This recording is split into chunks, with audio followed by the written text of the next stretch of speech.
我是个在都市长大的客家小孩，为了找回记忆中的客家味道，于是我背起我的背包，立志要走遍每一个客家庄。这不只是一段假期的旅行，而是一种客家精神的在学习，一种要深刻体验我们客家人最真实的风俗民情。初秋时节适合出游，今天我穿过中央山脉，来到南洋平原。听说宜兰早在清朝就有许多客家人移民至此开垦，甚至在日治时代，更有一批宜兰人坐着颠簸的林场小火车，经过现在也是客家庄的天颂皮，来到雪山山脉下的大同乡，他们与当地的原住民和平相处，甚至通婚，造就了当地的传奇。背包客说走就走，让我们一同去发现客家移民在南洋平原的故事。走在宜兰三星乡的田野，晴朗的天空，舒爽的空气，让人精神为之一振。前面有个很美的日式车站，过去瞧瞧吧。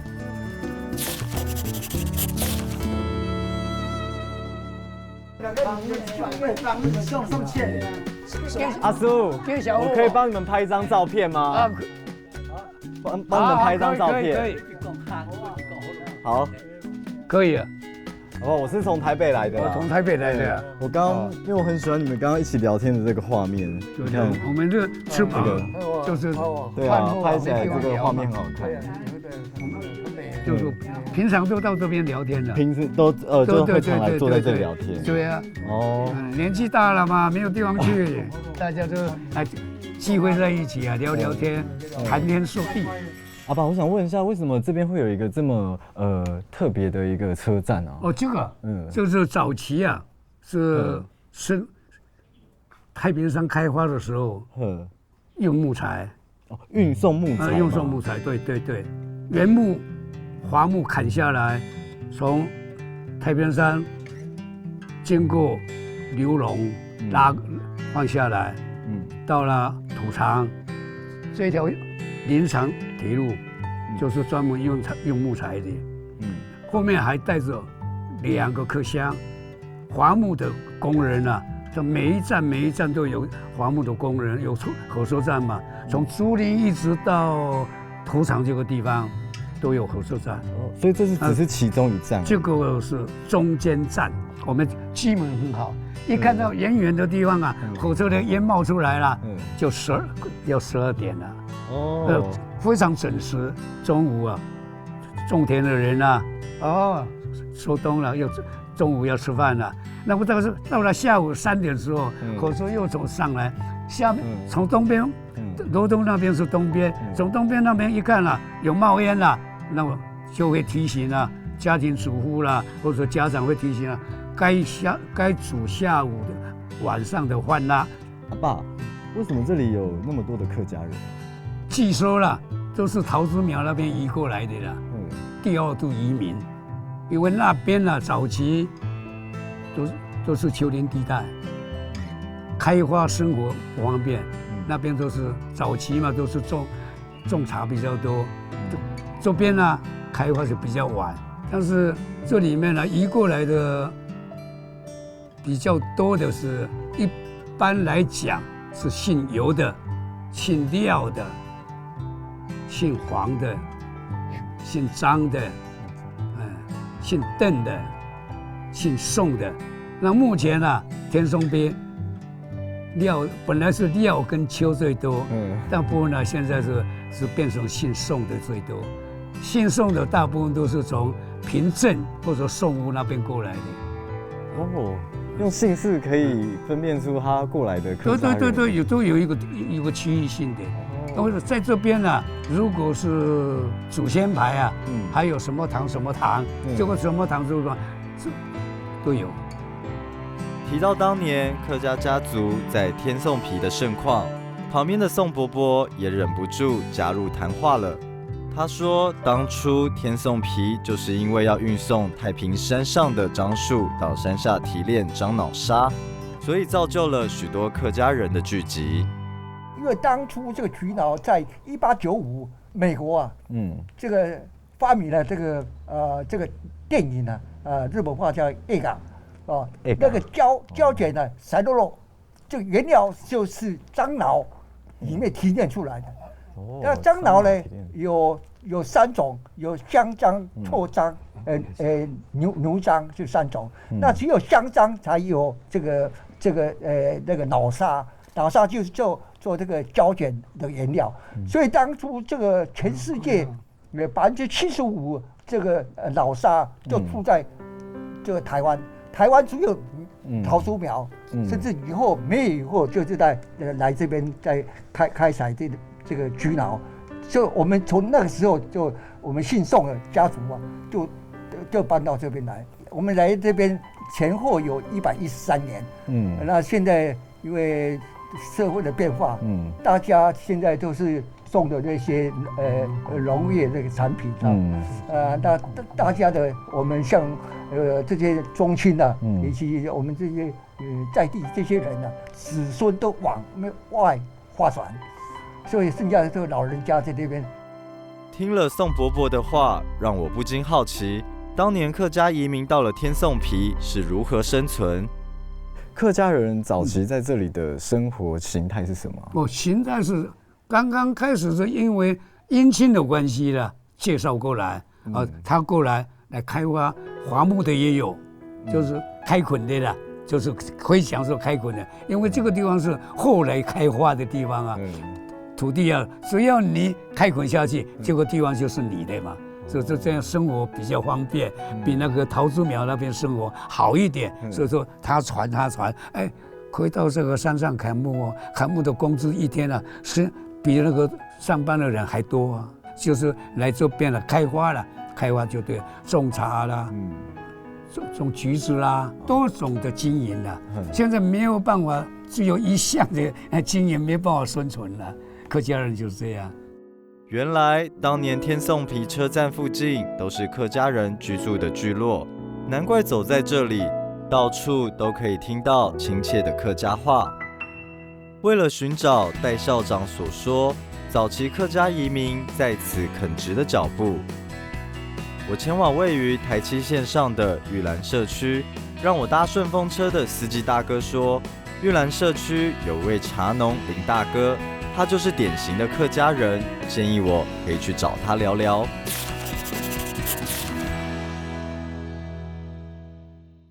林大哥是玉兰社区客家移民的第3代，除了求学之外，都没有离开过玉兰。林大哥你好。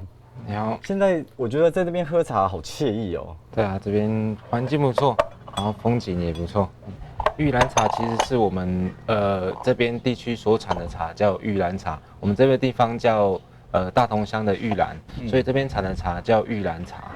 大哥，我想好奇是我刚刚一路走过来，我有看到很多那种原住民的图腾，所以这边算是原住民的部落吗？这边大同乡它是属于泰雅族的部落。那但是我们这边玉兰社区呢，其实是属于客家人居住的地方。像这边不是有很多原住民啊、闽南人啊，加我们客家人，那这样子在这边一起生活，会不会有什么问题之类的？他们其实比较乐观一点，然后比较乐天，但是其实也很好客啦。那所以我们客家人跟他们在相处的话，其实就会有一点，比如说像互惠，像原住民他们都会常常去打猎嘛，然后可能会有一些猎物下来，那我们客家人就是会种菜啦，会自己吃这样子，那所以可能就是他们给我们一些打猎的成果，那我们就用我们菜跟他们交换这样。我就是互助的生活。对啊。所以以前这边就是有客家人居住的。大概民国20-30年左右啦，就是大概是从桃竹苗的一代的客家人，他们移居过来这边开垦。那早期可能种一些柑橘类啦，或是地瓜啦等等之类的。那后来才转做这个高经济的作物茶叶这样子。这边其实原本是一个荒芜的空地，对，这边就是荒芜的空地，然后从零到有的这个过程，其实真的是很辛苦的。对啊，非常辛苦啊。他们这样子来，其实这边他们也是一开始有一批人先过来这边做，以后那早期他们都是在天颂碑那边、山西那边比较平的地方开垦。那我外公他们进来的时候，平的地方都没有了，他们就是往山坡地跑。我外公说，他当初来这边啊，我外公是新竹内湾的客家人，他从内湾那边过来，就搭了一整天的车，到晚上才到这边。他带了我大舅，然后还有大阿姨，然后背着一袋的衣服跟一袋的棉被，还有带了2条腌猪肉就过来了。他们其实过来就带一些他们客家人原本的生活习惯，然后原本的生活的一些态度啦，或是他们的饮食，那在这边生根这样子。林大哥讲起当年他外公到玉兰开垦的情况，虽然云淡风轻，但我还是深深的被他的话语感动。林大哥建议我能够去当年外公开垦的茶园看看，同时也能体验一下采茶的辛苦。哇，最美的风景就在这天地之间。能种出好茶的地方，一定要好山好水。啊，林大哥，我好羡慕你从小在这个地方环境下长大哦。是没错，这个环境下长大真的很好。对啊，刚刚我看到这个茶山美景，就是让心情都变得很愉快。今天要来学习采茶吗？对，我要来体验采茶。好，那我先跟你讲一下，我们采摘的方式不同，有做不同的做法。像这个最嫩的芽，这个就是做绿茶用的。哦，最嫩是做绿茶，可是怎么知道它是最嫩的？它就是有一个心，然后2个叶，这个心。一个心2个叶就是最嫩的。对对对，这是做绿茶的最好的。绿茶。然后再来一个心2个叶。对，再来做绿茶的。做红茶的，就是这样。你看它的对口叶又比较开了。对口，也就是刚刚这个心跟这个叶比较开了。那它这个比较开了，这是做红茶。这是做红茶。然后红茶是比较开了，这个心跟叶比较开了。对，然后再来我们做一般的包种茶的采摘条件是这样，它的这个跟这个口又更大了，更成熟了。对哦，这是做3种不同茶品的采摘方式。哦，绿茶、红茶、包种茶。对。就是它的那个开口是由小变大的。对对。刚学会辨别如何采摘不同的茶类，林大哥也跟我说，其实他的茶园是有机茶园，因为在这么好的环境下，实在不忍心撒任何农药，难怪林大哥的茶园如此生气蓬勃。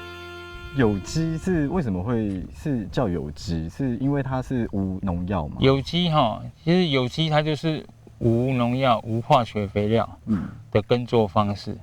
然后刚开始做有机的时候，你会很辛苦啊，因为你的收益会不平衡。可是你开始做有机的时候，你慢慢的会觉得它的生态越来越平衡的时候，你的收益就会平衡了。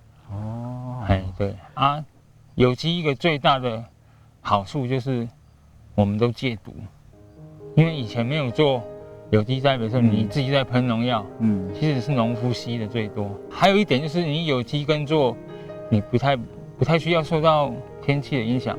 像有的农夫在做惯性的栽培，他还要算安全采收期。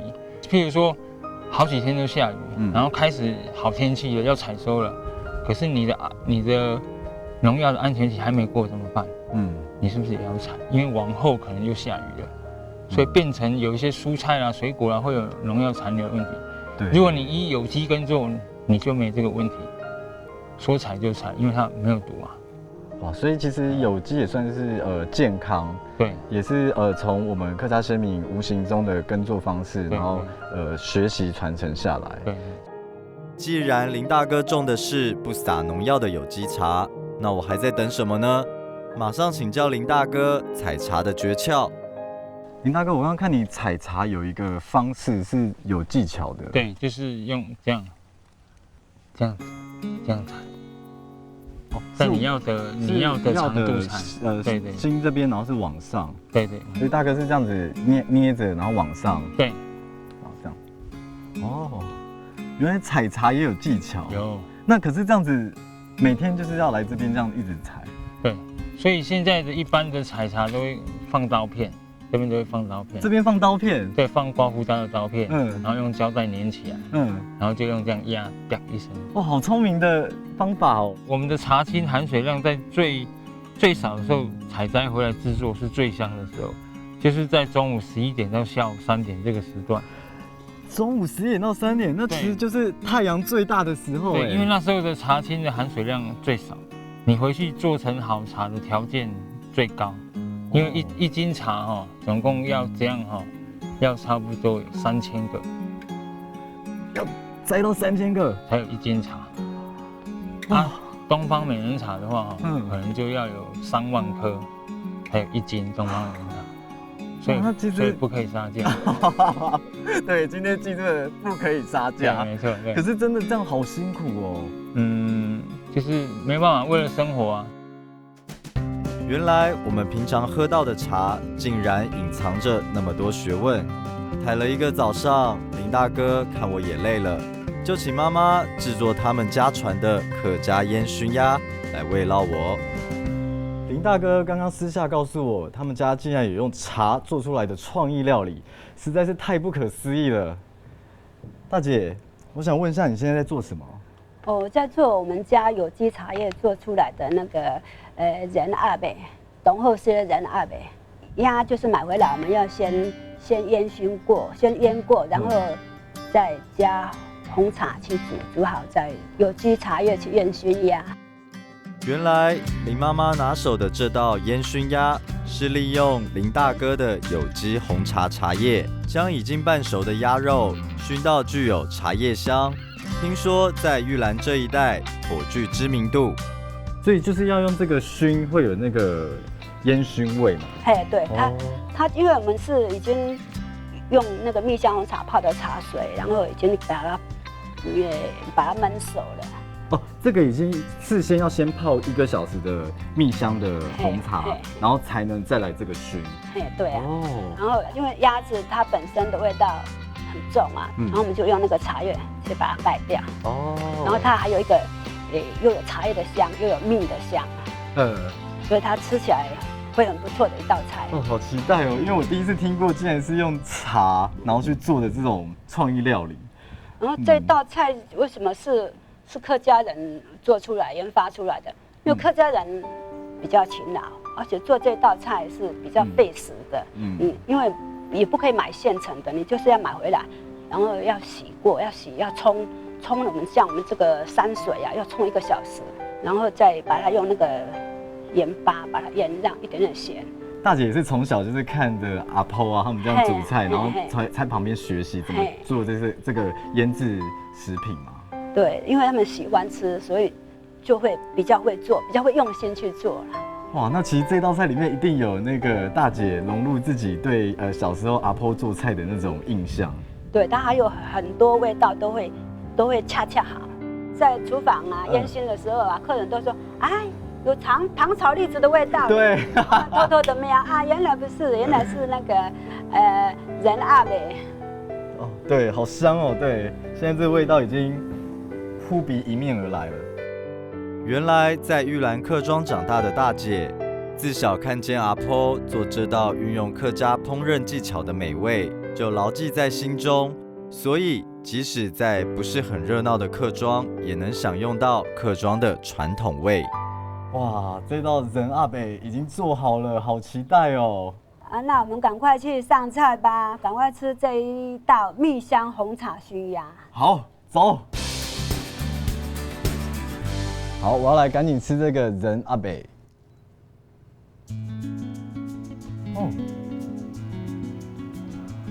它这个肉啊，它的那个茶香味很重，而且它有把那个肉的那个甜味都把它带出来。而且大姐这个很奇妙，它越嚼越香哎。因为它就是有经过我们这个客家人最棒的手续，就是烟熏的过程，然后它还有淡淡的那个蜜香茶味道。对，有那个茶香味，而且最特别是因为茶本身它就有解油腻，而且它有把那个肉的腥味啊都把它中和掉，加上这个外面这个刚刚烟熏过的这个味道啊，它其实很多层次的口感，吃起来很美味耶。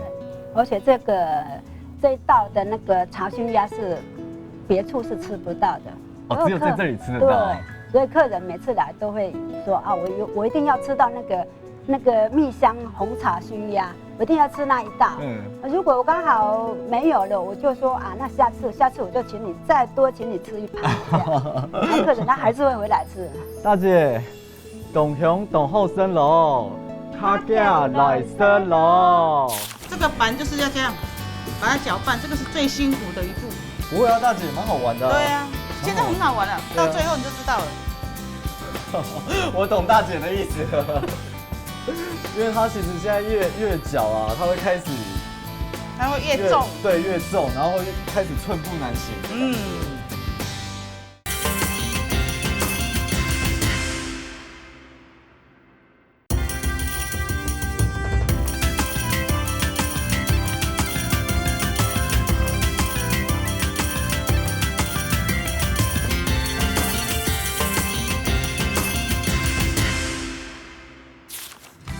吃饱了客家美味，在山区随意走走，疏解一下都市生活的紧张心情。突然，前面一斗大的招牌吸引了我。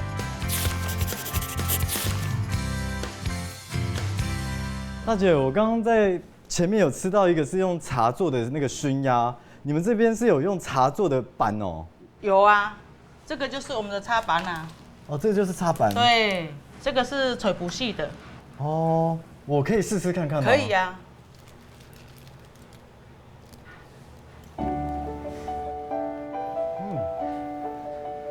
它的这个斑呢，好 Q 哦，而且它是有加那个淡淡的茶香嘛，对，然后又加这里面的这个咸的馅料，其实它是甜甜加咸咸的，吃起来的那个口感还蛮奇妙的。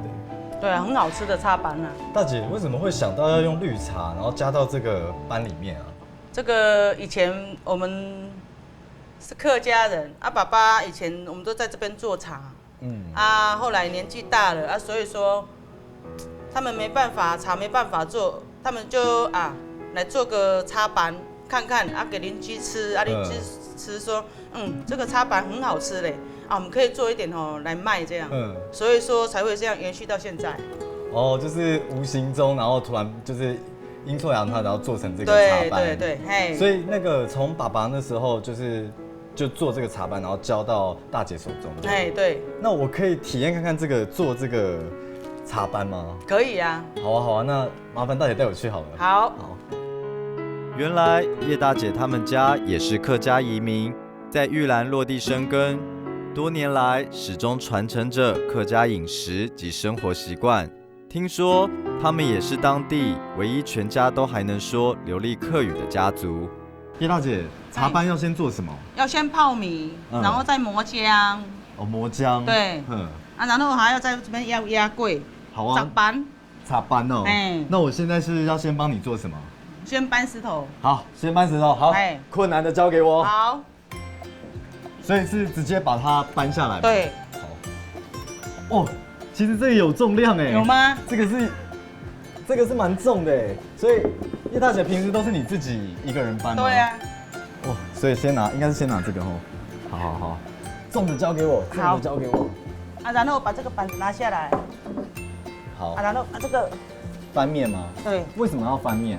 这个要翻面它才会干啊。哦，才会干。对呀，你没有翻面的话，它不会干啊。哦，就是对，反复的要每个面都要把它压到。原来叶大姐的家传茶板是先将糯米泡1天1夜，然后将糯米磨成粉，再以传统方法挤压出水分。叶大姐，你有曾经放的时候，然后结果石头就掉下来，然后有砸到脚过？砸到是没有啦，砸到脚会断掉哎。对啊，因为这个石头真的很重，它的那个重量，我觉得大姐你一个人搬很辛苦哎。应该是还好吧。所以。叶大姐，你是从小的时候就是看着爸爸妈妈用这种遵循古法的方式去做这个压板？对啊，所以说小时候我们也会帮爸爸妈妈一起弄。那我怎么知道它那个水分完全被压干？你到时候现在这样翻的话然后等一下再半个钟头，然后再来看要是说这边没有干的话，可以再把它翻再翻一次的话，再压下去它就会干了。所以我刚刚就是我摸起来的那个手感，感觉是很像那个有水的那种枕头，所以那个就是水分还在的。还在。经过石头重压3-4个小时之后，原本饱含水分的糯米团已经变干。将变干的糯米团放进搅拌机之后，接下来就要进行下一个步骤。现在下来就是要放我们这个最好的绿茶粉。所以就是直接放在搅拌里面，那个拌里面。对，所以说这个要把它倒下去。好，就直接倒进去。对，直接通通倒下去。好，在里面一点。好，要均匀嘛？不用，就直接倒下去就好了。好，按下去。好。那这个要搅拌多久？这个它等一下散的话，就把它先切掉，然后那个板妈好的时候就把它放下去，它才会结合在一起。哦，板妈其实也算最重要，所以就是板的妈妈嘛，就是要最后放到这个里面，它才能完成这个有弹性、有Q 度嘛。哦，板妈取得好可爱。它这个是结合在一起，等一下嘛，我们还要揉嘞。经过充分的搅拌之后，原本4分5裂的糯米团已经与绿茶粉完全融合，接下来我们就可以开始揉糯米团了。不过我还是很讶异，在这个原客生活在一起的山区，移居在此多年的叶大姐家，竟然还这么遵守着客家传统。像以前我们的话就都是过年过节才有做板啊。为什么只有过年过节才会做板？啊，以前的人就是这样啊，现在时代不一样啦。现在的话，我们现在有这个板的话，每天做的话，人家要吃板的话就有啊。哦，所以板也算是那个叶大姐小时候的记忆了。嗯，对。好。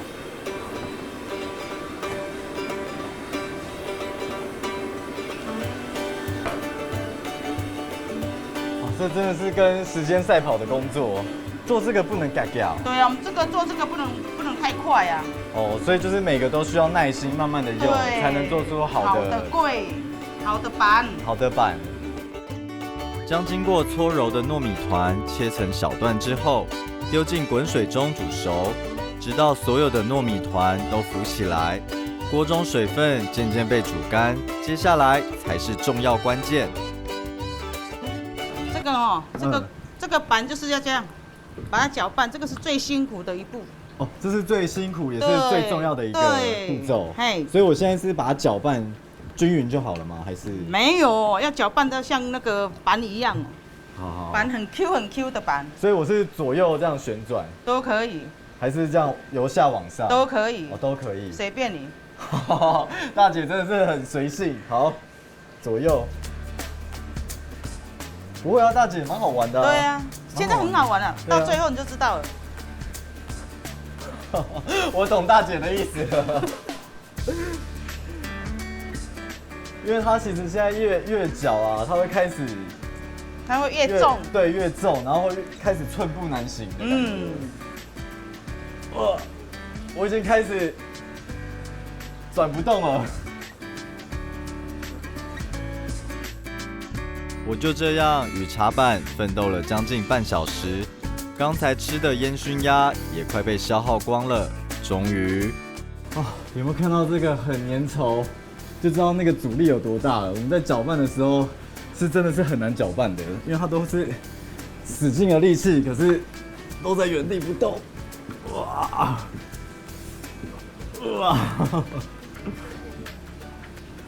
越到后面越难搅。对呀。这样，可以高一点没关系。太高了，大姐，真的是要一定的高度。你看我们的茶板很 Q， 很好吃。对，我感受到的那个 Q 度跟弹性了。大姐，我们要一起接力完成它。属于我们的茶班。对。一大锅黏糊糊、热烫烫的茶板终于大功告成。看着叶大姐熟练地抓起一块板，搓揉之后再放进各种馅料，相信这一定是爸爸传给她属于家乡最美的记忆。荆棘是长得这个样子的，可以看一下，这才是荆棘。这个才是荆棘，圆的都是荆棘。那所以它不一样的地方是在哪里？这个啊，它是可以连皮一起吃的，这个可以连皮一起吃，对，可以直接生吃，现在就可以吃当水果吃。最主要是吃皮，不是甜的，它里面是酸的。哦，蛮酸的，对，就像大哥讲，对，甜甜酸酸的。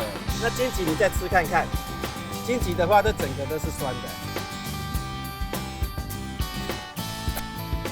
哇，哦，这太酸了，哇！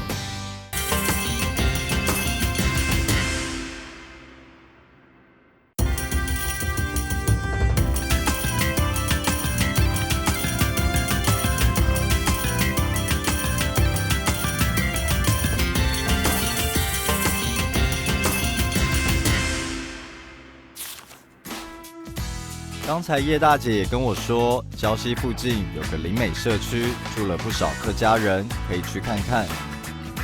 来到这里，看见前面有个果园，果树上长满了黄澄澄的果实，引起了我的好奇心。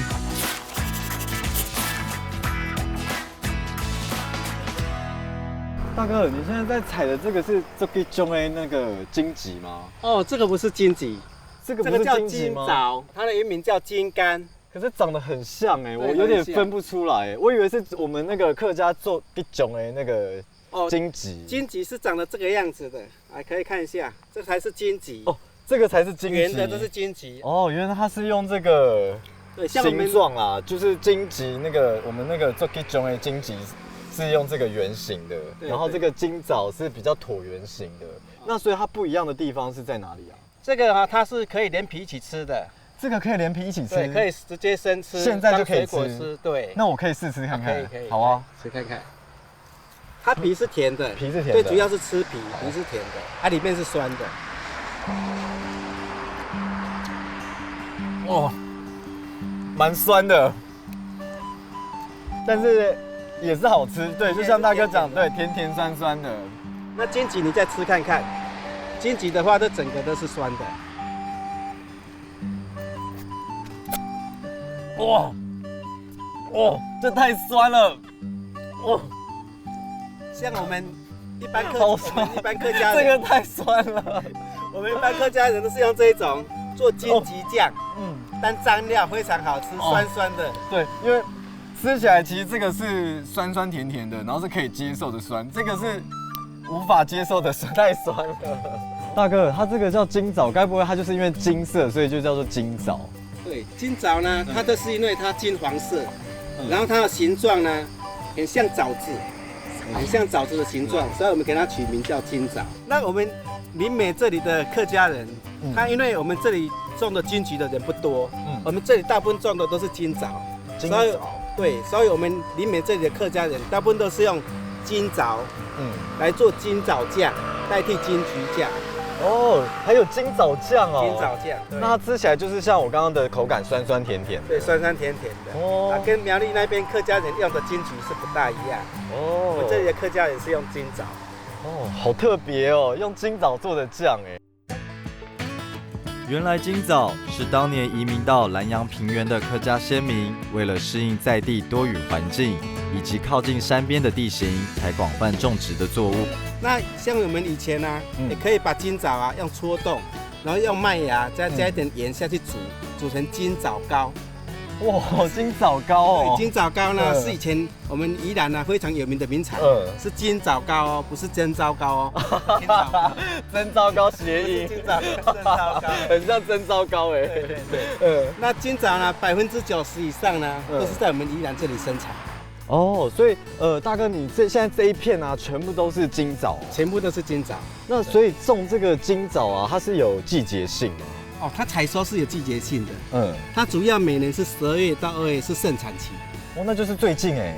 最近已经快到了，这就是盛产期。那我怎样才知道好的金枣是大概长怎样，我才能把它摘下来？哦，金枣啊，它因为它每年开的是3到5次的花，它盛产期它要分批采。它跟橘子不一样，橘子是一次全部采收。我们要摘的哈，就是要摘金黄色的。哦，金黄色是好的，金黄色才好吃。金黄色表示已经成熟了。啊，绿色的呢，就是下个月下个月才能吃。像这一种呢，你现在吃的话会更酸，而且皮会更辣。会跟刚刚那个荆棘一样酸吗？没有那么酸，可是比那个金黄色的要酸一点。像这个就可以摘，这个就可以摘，已经成熟了。成熟了。对。所以它种这个要种多久啊？一般的话，至少要3年才开始会长果实。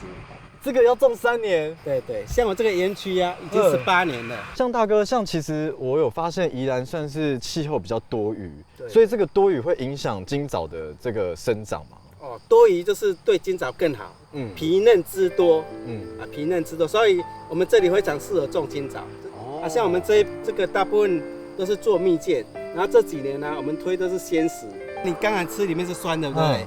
如果加一点盐，就是咸酸甜，咸酸甜就是蜜饯，就是腌制了。腌制的，对。在地枣农说，林美之所以会盛产客家腌制的蜜饯，是因为在清朝，许多漳州的客家先民移居到礁溪这一带，渐渐的就形成了客人城。最适合多雨气候的金枣，碰上客家人的腌制技术，造就了在地的蜜饯文化。等一下呢，就要把这个糖跟盐融化。好，那我看你呢，经验的关系，如果等到你做好，大概天都亮了。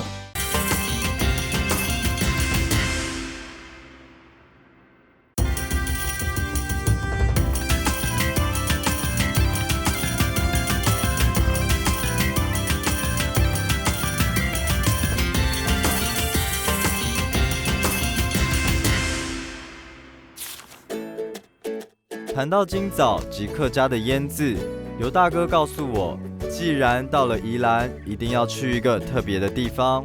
他们也是属于第一次的客家移民。听说现在宜兰常吃到的金枣味道，都是他阿胎发明的。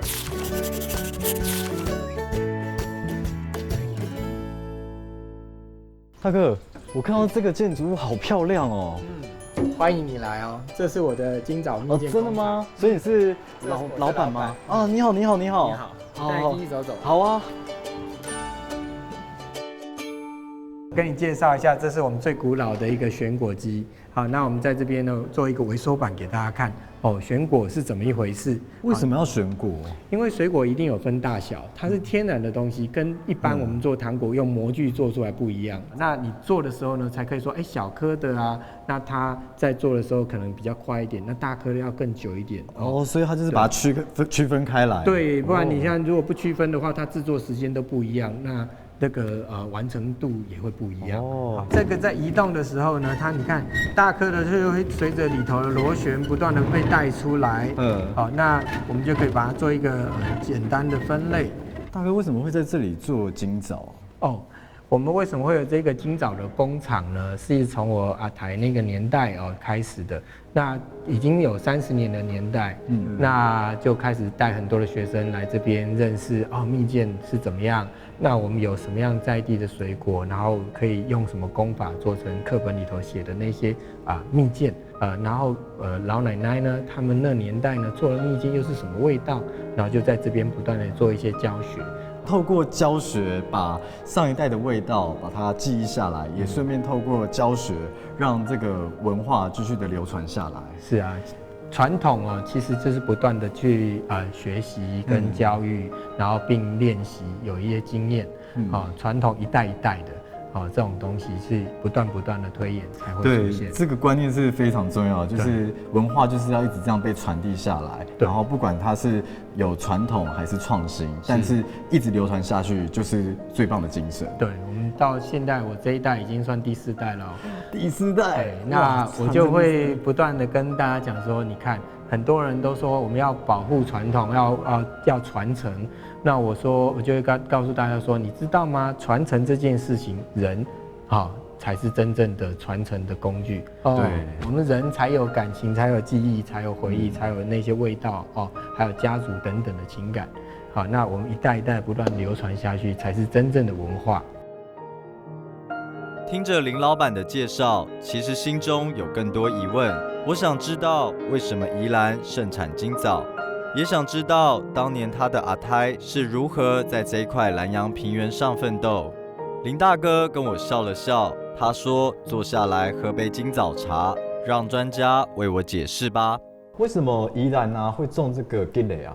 在很早以前，从清朝时代到现在，都有很多的客家人移民到宜兰。又因为种种的因素，客家人渐渐就比较被边缘化，往山边，所以客家人居住的地方都比较山边，山排当然走山西嘛，就会比较适合种果树或者种茶叶。那宜兰这边呢，宜兰的天气，因为在各种的果树来讲，荆棘它是最适合生长，因为有它的水汽，然后种起来的荆棘它的口感是最好。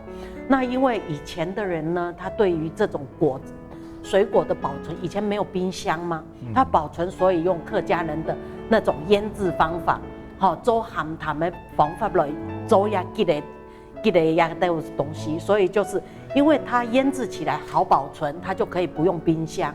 因为老人家他的味觉会比较退化，那我们客家的媳妇呢，庆孝的，就来做俩呢这个蜜饯，让老人家呢在吃的时候可以提升他的味觉，然后一方面又可以把果子保存得非常的好。我很想问说，为什么会用这个柑类做烈含？含糖就是包含了所有的腌制物。包括咸菜啊、泡菜啊，你做泡菜、咸菜都是客家话讲叫含糖。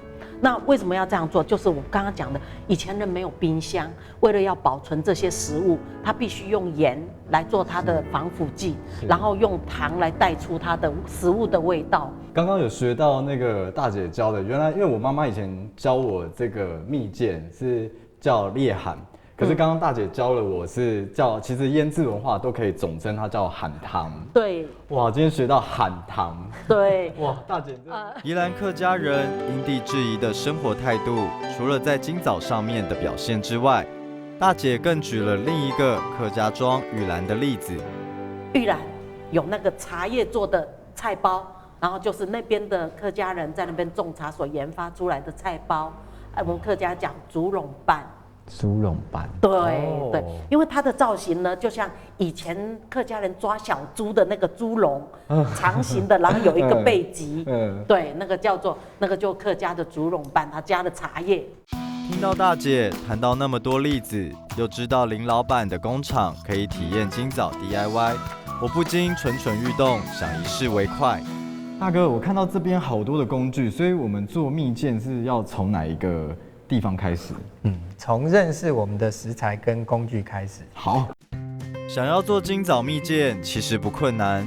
首先将金枣洗干净后，表皮以刀片或是针划破一些裂痕，然后放进容器中，加适量的糖及盐，然后让金枣与糖跟盐充分混合，这就大功告成。那像我们这样 DIY， 它可以放多久？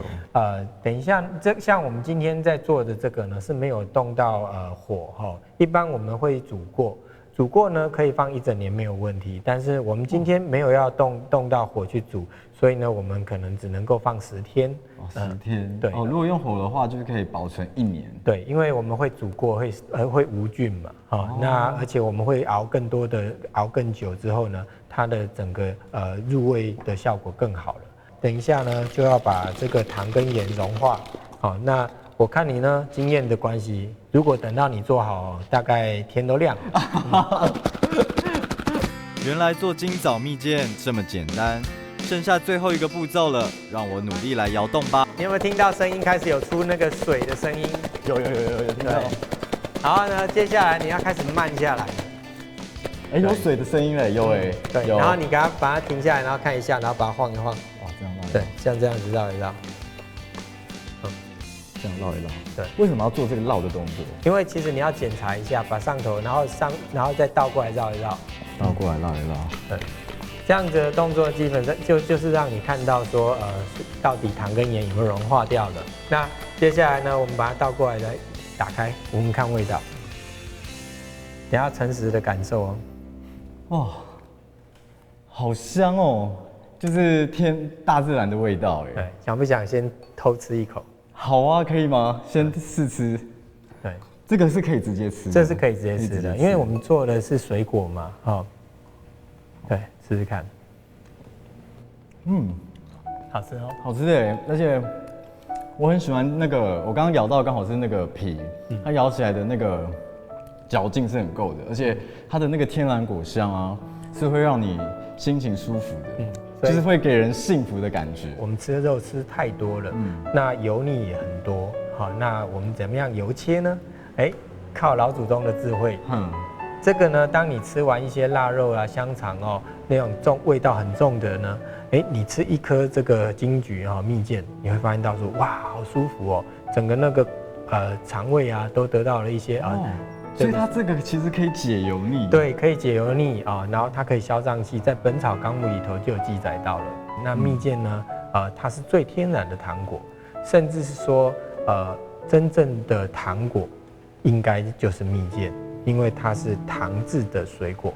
那今天的我们到了现代，我们是不是应该来学习这种最简单的家庭手艺，然后再把健康拿回来？我很喜欢老板刚刚讲的，就是糖果。以前我们对于糖果的定义呢，就是老板讲的那种色素的糖。